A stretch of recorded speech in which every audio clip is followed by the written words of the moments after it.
Hey guys, it's Allison coming back to you with another video. We have missed a lot of weeks already, and I'm so sorry for that. It has just been kind of crazy. I've actually filmed this video 3 times now, so this is now my 3rd time, and there's just always something that I either forget to say or I'm just not happy with. So I am trying it again, and I'm hoping this is our last time. So if you see this big black blob, if you've watched my past videos, you know that my dogs like to take part in videos. This is our little Leo. He's our little squishy puppy. So let's just get started. I'm actually 24 weeks pregnant tomorrow. I have missed weeks 21 through 23, so I'll kind of give you an update on things that have been going on. I probably won't go week by week. I'll probably just give you an overall update, and then we'll do bump shots at the end and just talk about what's been happening. It has been pretty eventful. I think it just in pregnancy in general, there's still been some weird things popping up, just symptom wise, and so there's plenty to talk about. One other thing that I do want to mention is I know it's weird that I have a different background in every single video. I'm still playing around with different rooms. If one room is too messy or just not up to par for a video, I'll just do it in a different room. So I'm actually in the living room right now just because it's easier for me with what I have going on, just as far as lighting goes and stuff like that. It's just better to be in here. But yeah, I'll probably continue to move around in rooms and play around and see which rooms are best. So to start, I don't want to go week by week. I'll probably just do, like I said, do kind of an overview. So to start, let's start with symptoms. So the last couple of weeks have been really heavy in heartburn. I am getting it worse and worse and worse every week. I think it's starting to it just kind of gets worse. There are, of course, specific foods that I eat that make it worse, but I'm trying to stay away from high acidic foods, so tomatoes and, anything with tomatoes in general. Fresh tomatoes don't seem to do it to me as much as if I were to make something with tomato sauce. That's really not fun. But the heartburn has been brutal, so that's been a big thing, as well as I had kind of a weird situation where my heart was racing and I could feel it in my throat. And so I'm noticing that if I call my doctor about anything, she freaks out and tells me to go to emergency room. I think part of that is just because there's a liability thing there. But she told me to go to the emergency room. She said what was happening was my heart was racing, or I could feel it beating in my throat, which that made me dizzy and nauseous and just completely disoriented. It was really weird, the feelings that I would get from it. And so it would stop me in my tracks when it would happen. And it was happening pretty often. So I was trying to figure out if it's normal or not. So of course I Googled it, and it turns out that I think it is normal. The doctors at the emergency room were like, this is totally normal. They did a bunch of tests on my heart and were like, this is normal. You have a high volume of blood that your heart is now pumping throughout your body. So that makes, at least this is what, I am not a doctor. I can't claim to know the scientific story behind any of this. This is just what my doctor told me, or just what the ER doctor told me. But he basically said that this is normal. You have tons of blood that your body is pumping through your body, that your heart is pumping through your body, and it is twice as much as what you normally would have. So being pregnant, you're going to feel a little bit of a heavier heartbeat, and my heartbeat was totally fine. It was really high when I got in there. My blood pressure wasn't super high, wasn't high at all, but as far as my actual pulse was higher, but it went down. I was there for several hours and it went down, and it's fine. I'm continuing to have that, but it's not nearly as bad as it was. So we're just gonna press on.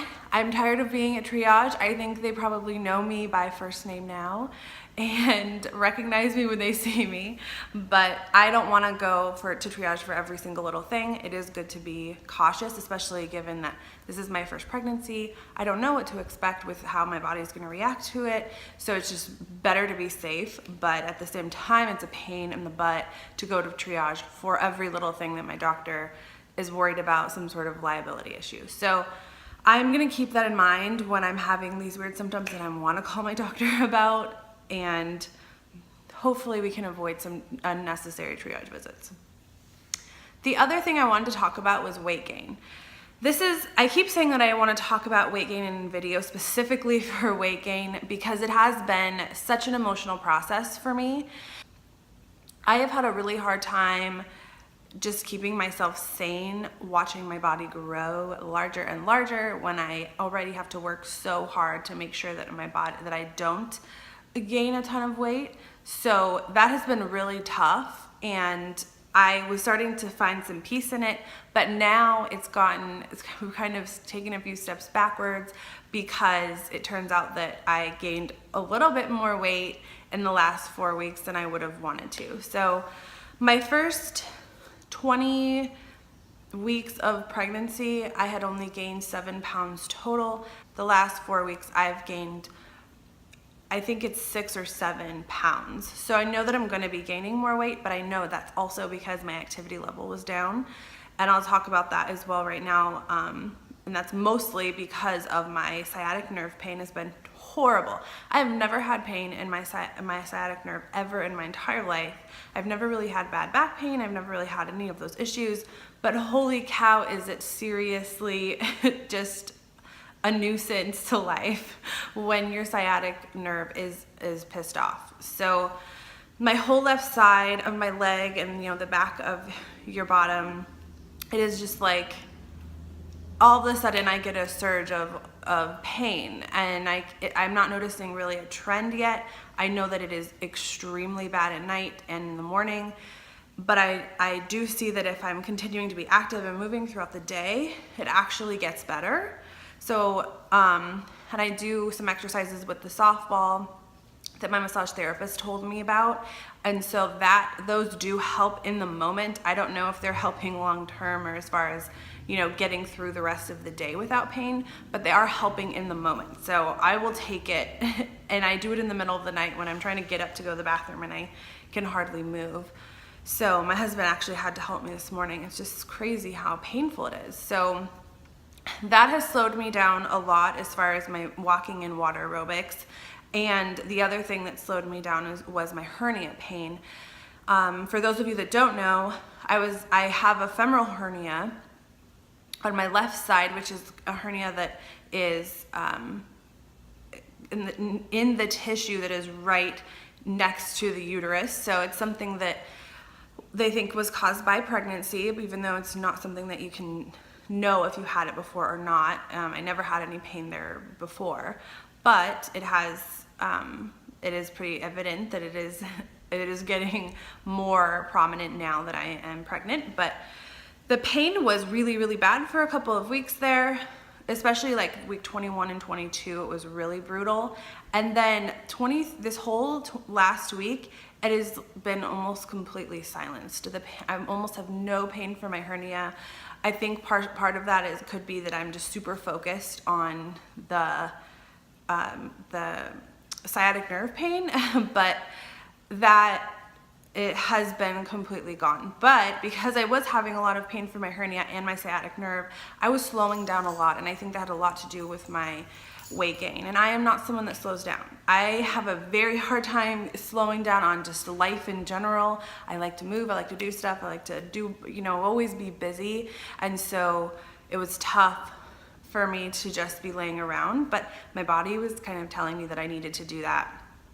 So I did, and in return, I, especially if I'm giving into cravings, which we'll talk about, but it was tough. It was really hard to see that I was gaining so much weight in such a short amount of time because I just wasn't moving enough. So I am getting back to moving. I am back to going and going to water aerobics. I'm just gonna keep moving. I will listen to my body when it tells me it needs rest, but water aerobics is a great outlet for me. I highly recommend it if you're able to go and healthy, you know, health-wise are able to go, because it has been so nice to be able to go to water aerobics. And I go to LA Fitness and they offer classes there every day. There's actually one. I don't go every day. I go twice a week. But I'll probably start going more just because I can now that I don't have, I'm not as busy with school now that it's summer. So yeah, I'm gonna continue to up my activity level now that I'm feeling better. And it does actually help with the sciatic nerve pain being in the water, hugely. So sleep-wise, it has been a little bit tricky. I was having some amazing sleep, like weeks 21, 22, and then the last 2 weeks have been, or the last week or so has been really tough. And that's because of the pain from the sciatic nerve. I can't switch sides. I cannot lay on my left side at all because the pain from the nerve is just way too intense and it puts so much strain on it. I also was having trouble already anyways because of the hernia pain, but now I'm constantly having to lay on my right side, and obviously, as you know, you get tired of laying on one side, so you want to switch sides. But I've started to kind of maneuver my pillows to try to find a way that I can sleep on my back as well, because that has been really tricky trying to figure sleep out. So I haven't been sleeping a ton. I'm not getting super restful sleeps, but naps have been really helpful, and I do continue to force myself to lay down and take a nap because it can be really, really tough trying to get through the day, being exhausted and knowing that tonight I'm not going to get extra sleep because of it. So my appetite has been much higher. I'm definitely hungry more often, and that has been a pretty big trend for me. I think I talked about that in my 18 to 20 week or 19 and 20 week update, but I have definitely been hungry and wanting more food. I'm noticing that I don't fit as much food in my belly. So that could be why I'm also hungry more often or more frequently, but I'm definitely hungry. And I'm having lots of carb cravings. I am craving carbs all the time. So I'm noticing if I don't give in to them, the less I want them. So I'm trying to eat less carbs and not give in to carb cravings as often, because it definitely makes it harder for me to not crave them if I'm eating them. So that has been another thing, and probably contributing to my weight gain. Carbs are not good. The last big thing that has happened is I have been feeling her move, and that has been huge for us because I was starting to worry or get nervous that I wasn't feeling any kicks. I felt, one kick, I think several weeks ago that I talked about in an update, but nothing like what I feel now. Once I hit 23 weeks, it was like the morning of my 23 week, the first day of my 23rd week, I was like, it was there, and she was kicking, and she was just so, I had never felt anything like that. The kick that I had felt before was much more kind of muted than this kick that I felt on the 23rd week. And it has continued to be very big kicks. And they're not, they do kind of startle me sometimes. Sometimes they're really strong. Usually they're really strong right after I eat. And usually when I'm waking up in the morning and drinking water, or in the middle of the night. But I will take whatever I can get. I'm not upset about it. It doesn't bother me that it's happening when I'm trying to rest or whatever. I want her to kick as much as possible. Just it gives me peace of mind. On days that I don't feel her kick as much, I panic because I'm a panicker and I have anxiety and worry a lot.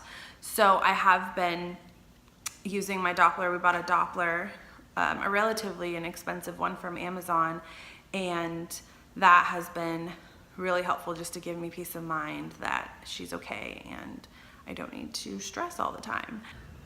So we went on 2 hospital tours, the 2 hospitals that my doctor delivers at, and they were very educational.